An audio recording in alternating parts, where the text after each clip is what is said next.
Brought you by Uninor. Call सिर्फ 2 पैसा पर मिनट।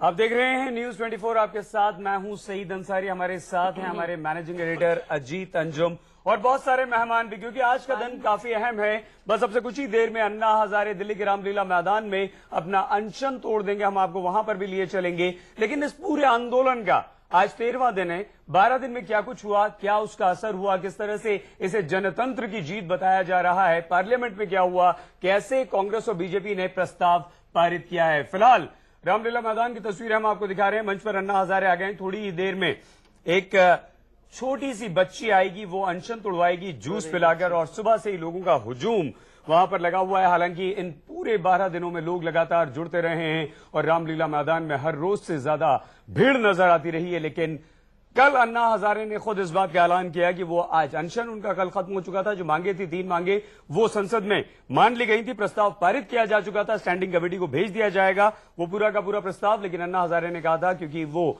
सूर्यास्त के बाद अनशन नहीं तोड़ते हैं, इसलिए आज सुबह 10 बजे अनशन तोड़ेंगे। अब बस इंतजार कुछ पलों का। सीधे रामलीला मैदान हम आपको लिए चलेंगे। तीनों मेहमानों से आपका परिचय हम आपको करवा दें। हमारे संवाददाता भी रामलीला मैदान में हैं। हमारे साथ दैनिक भास्कर के समूह संपादक श्रवण गर्ग जी हैं, बहुत धन्यवाद गर्ग साहब आपका। हमारे साथ डॉक्टर किरोड़ी लाल मीणा जी हैं, जो कि स्टैंडिंग कमेटी के सदस्य हैं और सांसद भी हैं। डॉक्टर प्रभात ठाकुर कांग्रेस के नेता हमारे साथ हैं, बहुत धन्यवाद आप सभी का। सीधी तस्वीरें आप देख रहे हैं रामलीला मैदान से, जहां अन्ना हजारे मंच पर आ चुके हैं। कुछ ही मिनटों में उनका अनशन टूटने वाला है। अन्ना हजारे ने कल ऐलान किया था कि प्रधानमंत्री की चिट्ठी और संसद से पारित प्रस्ताव जब उन तक पहुंचेगा वो अनशन तोड़ेंगे। कुछ ही मिनट का इंतजार, उसके बाद अन्ना हजारे अनशन तोड़ेंगे। तस्वीरें आप सीधे देख रहे हैं रामलीला मैदान से। पल पल की खबरें हम बताते रहेंगे। आज का दिन बहुत ऐतिहासिक दिन है। पहली बार ऐसा हुआ है कि कोई शख्स रामलीला मैदान में, दिल्ली के एक मैदान में 13 दिन तक, कहें तो 12 दिन तक अनशन पर बैठा। संसद में एक प्रस्ताव पारित हुआ। पूरा संसद एकजुट होकर उनकी शर्तों को मानने के लिए तैयार हुआ। प्रधानमंत्री ने अपील की और अगर ये अपील और अगर संसद ने जिस तरह से प्रस्ताव पारित किया, अगर इसे अमली जामा पहनाया गया तो पहली बार होगा कि संसद से बाहर बैठकर किसी शख्स की शर्तों को मानते हुए संसद एक कानून बनाएगा। बहुत ऐतिहासिक दिन। लेकिन दूसरा ऐतिहासिक दिन वो होगा जब संसद से लोकपाल विधेयक, जिसे कहते हैं जन लोकपाल अन्ना हजारे, वो विधेयक पारित होगा। तभी माफ करें, अन्ना हजारे ने कल कहा कि आधी जीत हुई है, आधी जीत बाकी है। आधी जीत उस दिन होगी जिस दिन संसद से लोकपाल बिल पारित होगा, और मजबूत लोकपाल उन शर्तों के साथ जिन शर्तों का हवाला बार बार अन्ना हजारे ने दिया है। ये जो छोटी सी बच्ची आपको नजर आ रही है बैठी हुई, इस बच्ची का नाम है सिमरन। और ये बच्ची अब से कुछ देर, जी मैं चाहूंगा सईद कैमरामैन को मैं चाहूंगा कि वो थोड़ी तस्वीर बच्ची का भी दिखाएं और कैमरा को थोड़ा जूम आउट करें, क्योंकि दर्शक देखना चाहते होंगे अन्ना हजारे के साथ मंच पर और कौन लोग बैठे हैं, और खास करके वो बच्ची बहुत अहम है। आप मंच की तस्वीरें देख रहे हैं रामलीला मैदान से, सीधी तस्वीरें। अरविंद केजरीवाल अभी लोगों को कुछ एड्रेस कर रहे हैं। अन्ना हजारे के दोनों तरफ 2 बच्चे बैठे हैं और जो खबर आ रही है उसके मुताबिक इन बच्चों के हाथों से ही कुछ जूस पीकर अन्ना हजारे अपना अनशन तोड़ेंगे। तस्वीरें हम लगातार दिखाते रहेंगे और बताते रहेंगे कि कैसे एक इतिहास बना, कैसे अन्ना हजारे का अनशन शुरू हुआ, कैसे सरकार ने बातचीत शुरू की, कैसे कई बार अड़चने आई, कैसे विपक्षी दलों ने कई तरह के दांव खेले, और आखिरकार वो हुआ जो अन्ना हजारे चाहते थे। आखिरकार वो हुआ जो अन्ना हजारे के साथ खड़ी हुई जनता चाहती थी। आज के कई अखबारों की तस्वीरें भी हम दिखाएंगे। अलग अलग अखबारों ने कैसे आज के दिन को और कल के दिन को आज छापा है वो भी हम बताएंगे। हम रामलीला मैदान से रिपोर्टर से भी बातचीत करेंगे। लेकिन एक बार पहले स्टूडियो में चूंकि हमारे साथ मेहमान बैठे हैं, 3 खास मेहमान, तस्वीरें आप लगातार रामलीला मैदान से देखते रहेंगे। लेकिन सबसे पहले प्रभात ठाकुर जी, कांग्रेस की नेता हैं, राज्यसभा सदस्य हैं। प्रभात जी, ये तस्वीर जो जनता अभी रामलीला मैदान से देख रही है, ये तस्वीर क्या आपने सोचा था 12 दिन पहले सफाई से और दिल पर हाथ रख के कि कभी ऐसा दिन भी आएगा कि रामलीला मैदान में बैठकर अन्ना हजारे और उनके साथ जुटी जनता संसद को इतना मजबूर करेगी, या सरकार को और आपकी पार्टी को खास तौर से, कि आपको उनकी बात माननी पड़ेगी और ऐसे सख्त लोकपाल के लिए तैयार होना पड़ेगा?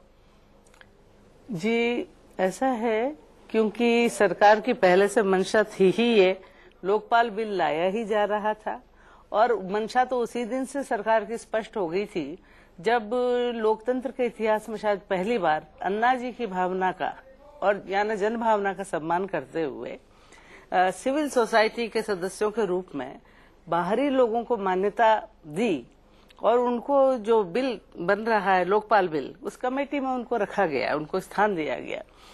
तो उसी दिन से थी, क्योंकि ये लोकतंत्र है और जो जनतंत्र चाहता है, जनता चाहती है, सरकार उससे अलग चाह नहीं प्रभा जी सकती। बहुत अच्छी बातें कर रहे हैं, दर्शक सुन रहे हैं। ये लोकतंत्र है, जनता जिसे चाहती है सरकार उससे इनकार नहीं कर सकती। लोकतंत्र का एहसास कांग्रेस को भी हुआ है, विपक्षी दलों को भी हुआ है। जानना ये चाहेंगे, क्या लोकतंत्र का एहसास, क्या जनतंत्र का एहसास, क्या जनता की ताकत का एहसास 12 दिन पहले भी था राजनीतिक दलों को, या 12 दिन के अनशन के बाद हुआ? श्रवण जी सीनियर एडिटर हैं, सीनियर जर्नलिस्ट हैं, दैनिक भास्कर के संपादक हैं। हमारे हाथ में दैनिक भास्कर की कॉपी भी है। लोक पालनहार अन्ना हजारे को दैनिक भास्कर ने छापा है। दैनिक भास्कर के एडिटर इन चीफ श्रवण जी, जो प्रभा जी कह रही हैं, कल से सारे नेता कह रहे हैं जनता की जीत। इसमें थोड़ा सा मैं संशोधन करना चाहूंगा कि न तो सरकार ने न विपक्षी दलों ने इस चीज का अनुमान किया था। मतलब वो आखिर तक इस चीज को बताते रहे कि संसद की संप्रभुता के साथ कोई समझौता नहीं होगा।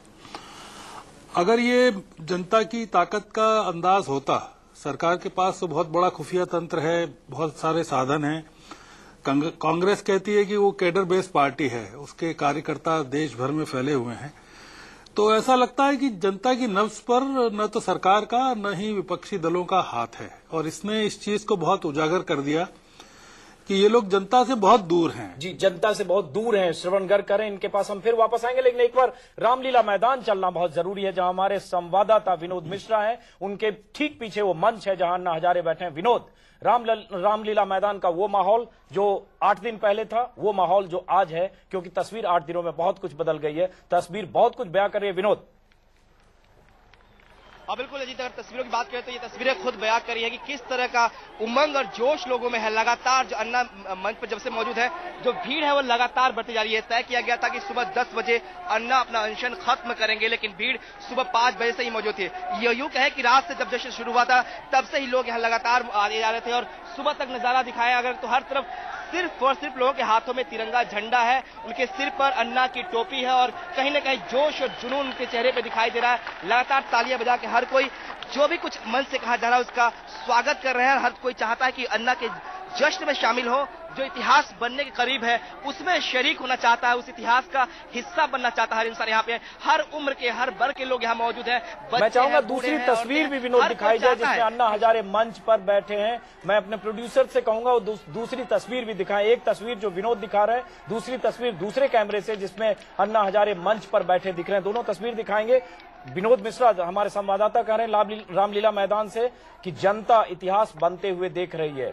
जाहिर है पूरा देश भी इतिहास बनते हुए देख रहा है, लेकिन फिर सवाल वही प्रभा जी, जनता की बात, जनतंत्र की बात, इतिहास बनते हुए देखने की बात, ये सब हम कल से कर रहे हैं और संसद में प्रस्ताव पारित होने के बाद नेता भी कर रहे हैं, हर पार्टी के नेता कर रहे हैं। लेकिन 12 दिन पहले और 12 दिन बाद मुझे लगता है जनता के दबाव में ही नेता को इस बार फिर समझ में आया कि जनता की ताकत सबसे बड़ी होती है। वरना एक बार नेता चुनकर जब आ जाता है, 5 साल बाद जब तक वो जनता के बीच वापस नहीं जाता है, तब तक 5 साल जनता इंतजार करती है। देखिए, जनता और उनके चुने हुए जनप्रतिनिधि कोई अलग नहीं है, क्योंकि वो जनता के ही द्वारा चुने हुए हैं। तो यहाँ जो नुमाइंदे बैठे हैं संसद में, ये कहना कि ये जन संसद है, ये संसद है, जन संसद है तो संसद है, वो जन संसद के द्वारा ही चुनी हुई संसद